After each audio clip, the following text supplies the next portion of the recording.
Olá, buscadores! Hoje daremos continuidade com os nossos estudos a respeito do Novo Testamento, onde abordaremos alguns ensinamentos de Jesus. E para dar início, sabemos que a gnose é fundamentada em três principais fatores: o morrer, o nascer e o sacrifício pela humanidade.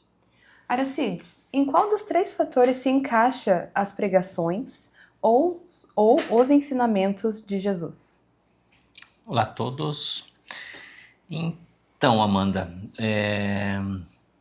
de uma forma, vou colocar assim, literal da coisa em relação aos fatores, eu posso dizer que é o terceiro fator, porque traz todos esses ensinamentos aí relacionados às experiências, às vivências dele, né, dentro de tudo que ele foi aprendendo, ele foi colocando em prática e posteriormente ele começa a passar esses ensinamentos.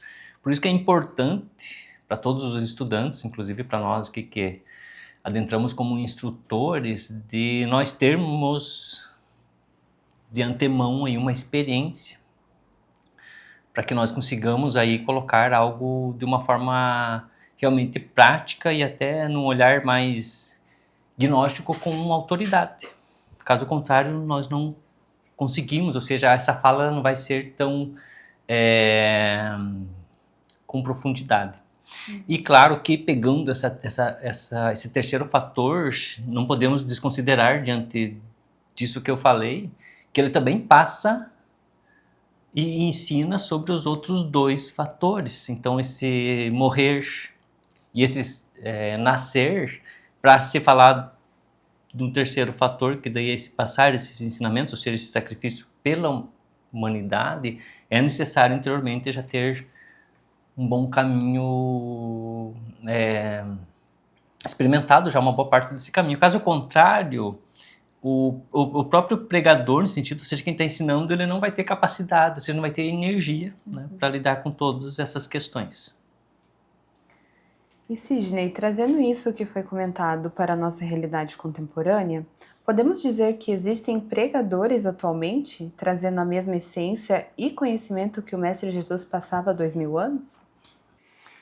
Então, Amanda, primeiramente sejam todos bem-vindos, né, a mais um episódio, onde a gente vem desvelando todas essas questões, até das pregações, né, que vem sendo transmitida, e a gente vem captando ela.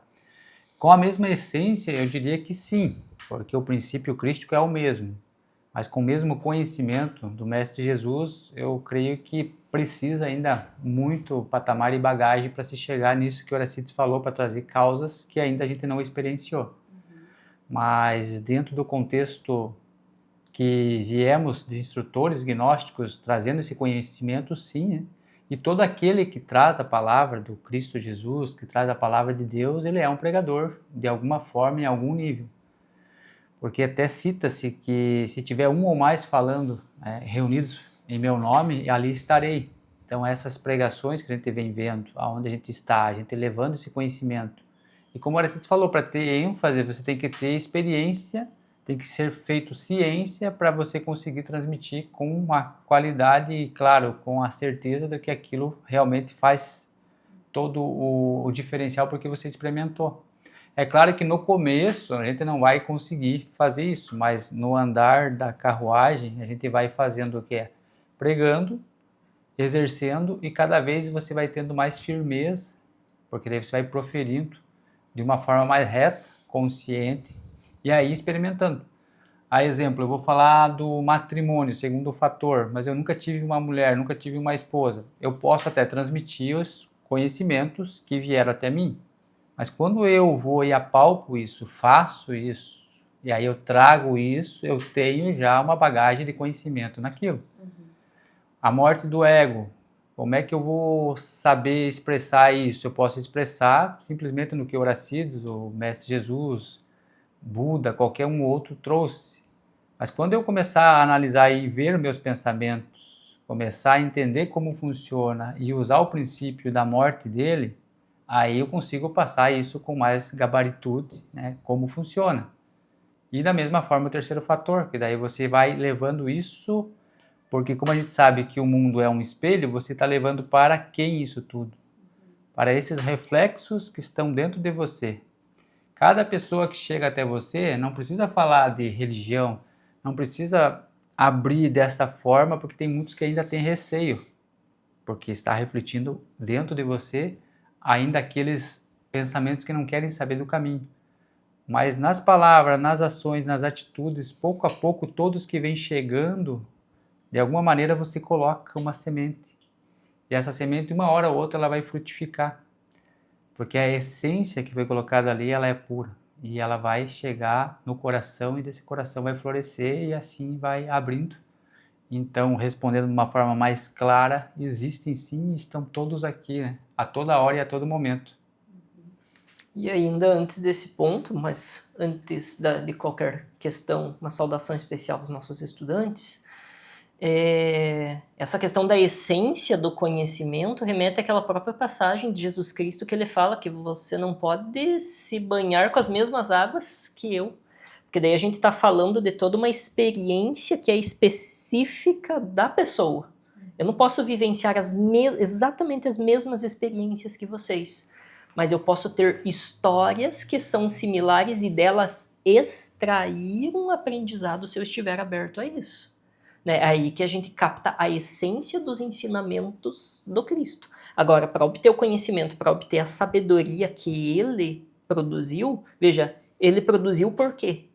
Porque ele é especial, porque Deus tornou ele especial? Não, porque ele transmutou toda essa experiência, esse conhecimento, na sabedoria da qual a gente consegue extrair a essência, para que daí a gente galgue o nosso próprio caminho. E é interessante porque a gente fala, né, é o mesmo princípio, por isso que a essência que a gente cita é a mesma essência, só que os trabalhos vivenciados, aí que é o conhecimento, a sabedoria e a consciência, ela vai se moldando no caminho. Então ele começou muito antes do que nessa existência, como a gente falou em outro episódio, e até ele traz os 3 fatores, que ele fala que aquele que quiser vir após mim, né, que pegue a sua cruz, negue a si mesmo, né, e me siga. Ali está os 3 fatores, né, que é o sexo na cruz, é o negar-se a si mesmo, é a questão do primeiro fator, morrer, e seguir ao Cristo é levar esse ensinamento. Então já estava sendo explícito esse mesmo conhecimento dos 3 fatores lá. E aí Samael traz, claro, nesses 3 fatores da gnose, que é completamente o mesmo, mas com outras roupagens. Isso é muito interessante, porque a essência é a mesma, mas o meu plantio que eu venho colhendo agora foi diferente, né? Por isso que tem essas diferenciações. Nunca vai ser igual, mas como você falou, as experiências podem ser similares, né? Essa é a riqueza de Deus, que é o coletivo, todas essas experiências reunidas, transmutadas, formam essa riqueza de Deus, né? Dessa coletividade, dessa multiplicidade que é Deus. E para aprofundarmos ainda mais o tema dos ensinamentos, gostaria que vocês compartilhassem quais, na opinião de cada um, são os ensinamentos mais importantes, mais marcantes para vocês. Então, dentre vários ensinamentos que nós temos desse mestre, Jesus Cristo, tem aquele sermão da montanha, que ele é bem extenso, mas eu gostaria de trazer um destaque de uma só frase, porque ela acaba sendo vista de maneira equivocada ou não compreendida, muitas vezes, que é o bem-aventurados os pobres de espírito, porque deles é o reino dos céus. Veja, se a gente analisar isoladamente a palavra espírito, a gente vê como algo grandioso, algo magnânimo, mas de repente a gente olha nas escrituras e Jesus Cristo fala, bem-aventurados os pobres de espírito, porque daí deles será o reino dos céus. E como é que fica essa questão? Então, quando eu me propus a estudar, eu coloquei isso inclusive no tomo 2 do livro Ancestralidade, eu fui fazer um estudo acerca desse tema, do que é espírito por si só. Porque se a gente advém de algo espiritual, então começa num primeiro nível de espiritualidade, que é a própria questão da Terra. A própria matéria em si, ela é espírito, mas espírito concretizado. É espírito numa outra vibração. Depois, se a gente pegar toda a nossa constituição vital, termoelétrica, isso não é palpável. Porém, não quer dizer que ela não exista de alguma forma. Isso também é espiritualidade. Se nós pegarmos todos os nossos processos de pensamentos, aí a gente já entra num patamar astral, isso também é espírito. E aí que entra até o que algumas vertentes religiosas colocam como espírito. Eu estou vendo espíritos. Na maioria das vezes, 99% das vezes, está vendo os próprios pensamentos. E se equivocando, achando que são espíritos. Não deixam de ser dentro dessa análise que a gente traz. Só que o equívoco que existe é que colocam isso de uma maneira santificada. E eu já chego nessa parte do santificar. Num outro patamar, a gente tem até a questão mental. Todo o processo do raciocínio, ele também é espiritual. Se a gente vai para um próximo patamar, que é o causal, também isso é a espiritualidade, porque lá é o caos, é o sementeiro dos pensamentos. Ali é a causa. Se a gente vai ainda para o 6º nível, a gente vai ver o patamar da nossa Mãe Divina, que também por si só é espírito. E é aí que nós, de fato, vamos partir para o Espírito Santo. Porque nós só nos tornamos pobres de espírito, que daí a gente vai entrar nesse 7º nível, que é o Pai, que é o reino dos céus, quando nós tornarmos o nosso Espírito Santo. E o que é santificar o nosso espírito? É sintetizar toda essa questão da espiritualidade, desde a questão da matéria, dos processos mentais, de pensamento, de emoções e assim por diante, até chegar no Espírito Santo e desse santificar o Espírito Santo, tornar-se espírito, mas assim, espírito na maneira mais pura da definição da palavra. Então, esse é um destaque que eu trago desse profundo sermão que Jesus Cristo traz. Sim, porque é essa questão até da consciência dessa Mãe Divina, que ela é o próprio Espírito Santo, esse fogo, né, que ele vai fazendo aquilo, vai fazendo essa purificação nessa matéria. É bem interessante. Sim. Que daí a gente está pegando bem isso que você trouxe no contexto, que ele vem trazendo essa purificação através desse fogo. Até chegar à brancura dessa pomba branca que ela traz, essa alusão ao Espírito Santo, né?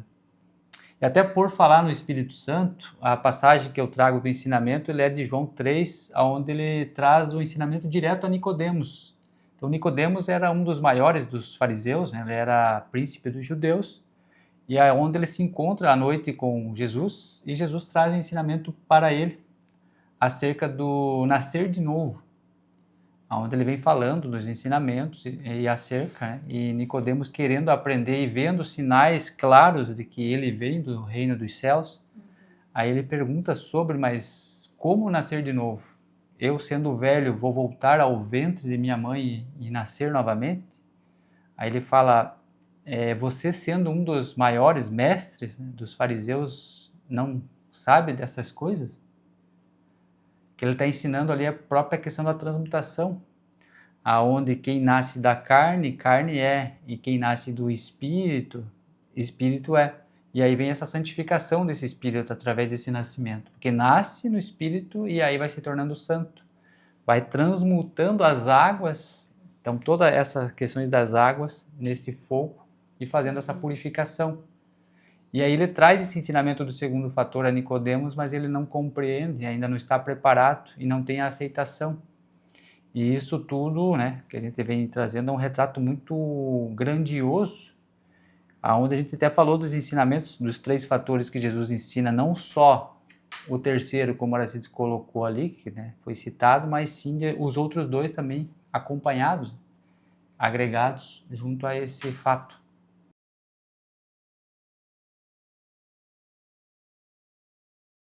E você citou sobre a transmutação sexual e o ensinamento que Jesus passa à mulher samaritana, ele aborda essa questão do 2º fator.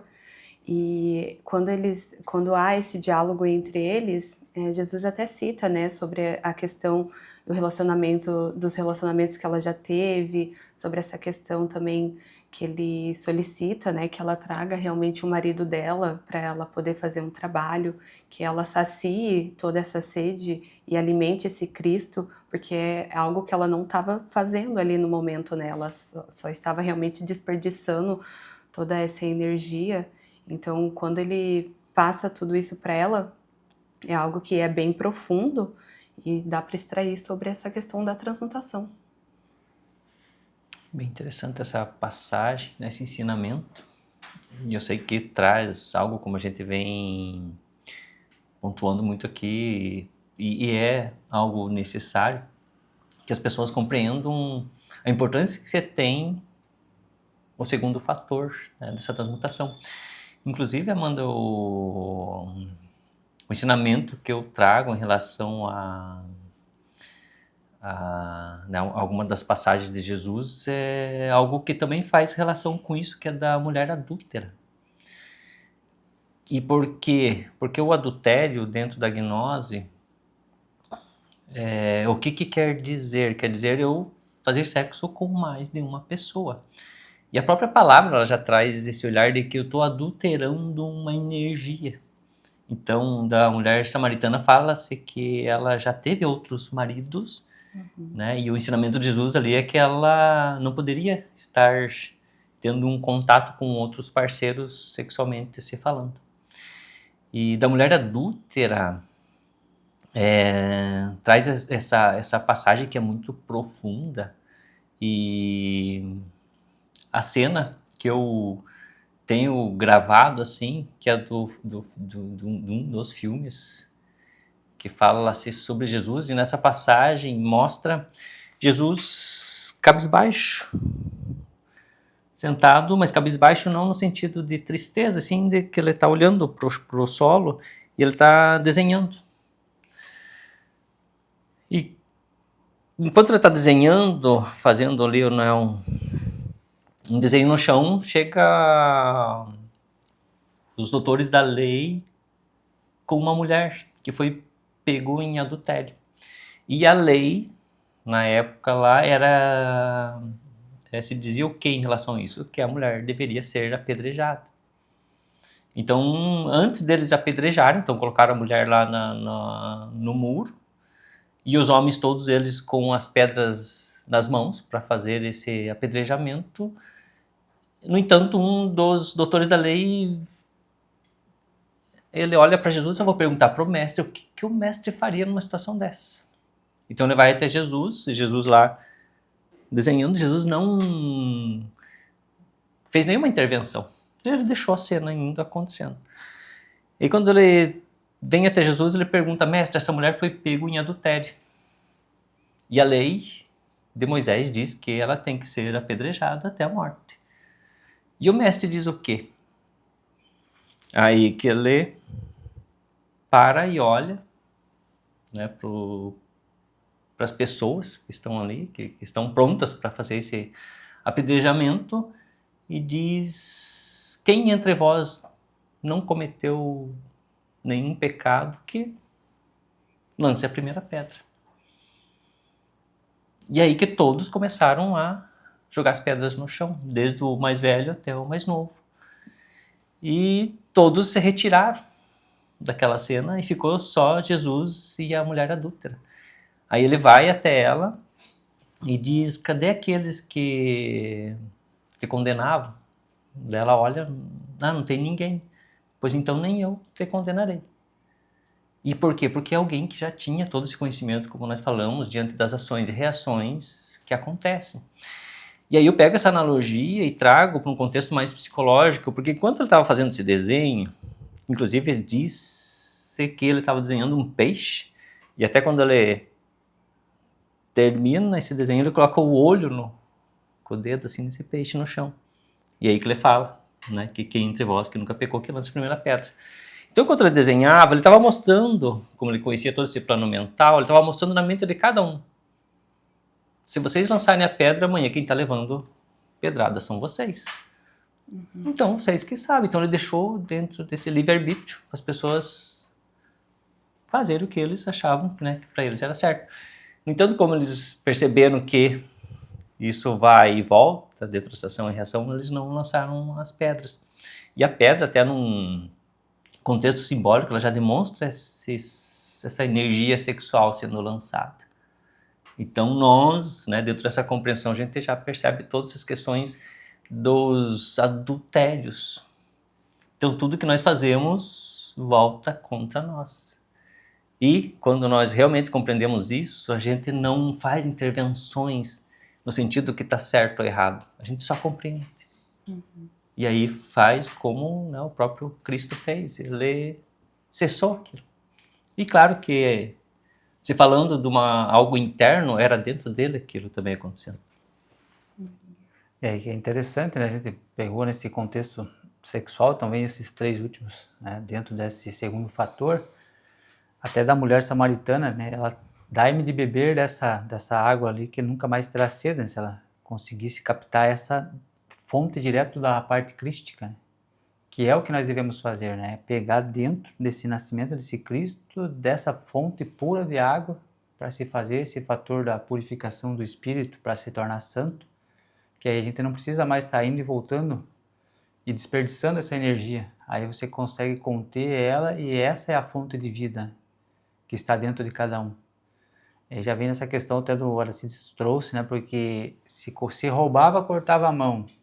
Se praticava adultério, questão sexual, com próprias pedras, que é o ato sexual, voltando a ela para ser apedrejada pelo próprio sexo. Então, o contexto dentro disso tudo traz ensinamento em várias partes de interpretações e compreensão, em níveis. Então, Jesus conseguia fazer isso dos níveis mais baixos até os mais altos dentro de ensinamentos. E quem conseguia ir captando, assim como ele vinha trazendo, é uma história dele mesmo se repetindo e ele fazendo o ajuste de tudo isso. Em todos os lugares que ele parava, com toda aquela multidão, é tudo dentro dele. E ele ensinando para esse povo dentro, mas fazendo uma alusão clara para o externo, que nós também olhássemos e aprendêssemos, representando o nosso Cristo interno. Aí que está o simbolismo, né? Sim. Puro. Tanto que ele não impunha os ensinamentos, a própria história do Nicodemos, né? Ele traz o ensinamento, mas ele não impôs, não, agora você tem que ir, então você tem que ir lá e fazer, senão... Sim. Não, ele coloca e aí tece esse ensinamento para a própria samaritana. Ele fala, ó, se você quer, então busque o teu marido, que daí eu ensino. Nesse caso, então, ele se limita até ali, porque ela traz, não, esse marido que eu tenho não é o meu marido. Né? Ele até enfatiza, disseste bem, ele não é o seu marido, mas ele já deixa, não, então tem alguma coisa aí que está aludindo a um relacionamento. E até isso me faz lembrar uma passagem que tem em Apocalipse, que fala, a quem tiver sede, de graça lhe darei da fonte da vida. Qual que é a fonte da vida, senão as águas seminais? Mas é claro, essas águas seminais transmutadas, né? Nesse poço, né? Olha como é simbólico, né? Trazer essa água lá de cima, lá de baixo para cima, né? Para alimentar esse Cristo, né? Para saciar esse Cristo. Porque o que sacia? O que sacia o Cristo, senão o ego sintetizado, né? O ego eliminado, né? Com a transmutação. Está bem colocado para o Lincoln, porque o desejo ele é um poço sem fundo e ele não vai ser saciado nunca. Agora, em relação à transmutação, como a gente vai fazendo com que esse fogo realmente ele purifique esses pensamentos, aí esses desejos vão acabando, aí vai saciando. Sim. E é até interessante porque se soubesses quem que pede, dai-me de beber, aí que seria o Cristo, que é esse alimento. Porque os nossos pensamentos, os nossos egos, os desejos, eles vão ser infinitos. Quanto mais você pensa, quanto mais você alimenta, eles vão gastando essa energia. E nisso tudo esse Cristo que está pedindo, rogando, até no contexto da mulher samaritana, para que aquela fonte seja alimentada, o Cristo dela interno. E aí, nessa transmutação, ela conseguir saciar e não precisar estar fazendo todo esse trâmite, porque está gastando energia. E aí, dentro dos ensinamentos, até você citou também de Nicodemos, né? Ele fala, dentro do contexto de compreensão, se eu falo coisas terrenas, você já não compreende, imagine se eu falar coisas celestiais. Então, ele media e não forçava, mas vinha trazendo, através de parábolas, palavras, contextos que aquele que estava atento, consciente, não dormindo, pensando, captava. E a gente vem entendendo todos esses ensinamentos Da mesma maneira que a gente vem falando, tudo cheio de simbologia, né? O que é um poço de Jacó? O que a mulher estava fazendo ali? Quem que é o Cristo, se não é interno? Quem que estava sendo julgado lá na questão que ela citou ali da mulher adúltera? Se não era o próprio defeito dele, da luxúria, que estava adulterando, que foi pego. Então tem toda essa questão. E o Cristo vai lá e sintetiza. Já os nossos pensamentos, eles vão fazer uma reação sobre a ação dela e vai continuar esse ciclo. Ele já vai findando isso. Vai se santificando. Exato. Então a gente vê a importância que esses ensinamentos têm em valores simbólicos, porque eles são de difícil compreensão no primeiro momento, né? Por isso que tem todo um percalço aí para você ir adentrando nessa compreensão. E eu agradeço a vocês por mais esse episódio. Curta as nossas redes sociais, não deixe de nos seguir no Instagram, acesse o nosso site da Gnose Contemporânea e até uma próxima. Paz Inverencial. Paz inverencial e até a próxima. Paz inverencial e até breve. Paz inverencial e até breve.